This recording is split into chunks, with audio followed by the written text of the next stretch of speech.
Class வந்தது இவர் ஆரம்ப கட்டத்தில் விஜய் சீமானை ப்ரொஜெக்ட் பண்ணுவாருன்னு சீமான் எதிர்பார்த்தார்.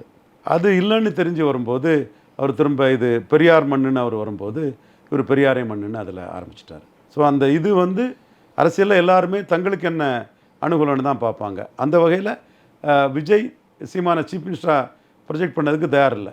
அந்த வகையில் பார்க்கும்போது டிக்கடித்த விஜய் துணை முதல்வர் சீமான்னு ஒரு மோசடியான செய்தியை விஜய் தரப்பினர் ஒரு பிரபல வார இருமத இதழில் சொன்னாங்க. அப்படி எதுவுமே கிடையாது. அப்போ பல நிரூபிக்காத விஜய் கிட்ட யாரும் வரமாட்டாருங்க. அதை சீமான் தம்பி விஜயகாந்தாவது 8-10-5 ஓட்டை நிரூபித்தார். அவர் கூட ஒரு மக்கள் நல கூட்டணியாக தான் அமைச்சாங்க. நீ பல நிரூபிக்காத உன் தலைமையில் யாரும் வரமாட்டாங்கன்னு சீமான் சொன்னார். பெரியாரை சொன்னதும் கருவாட்டு சாம்பார்னு சொன்னார்.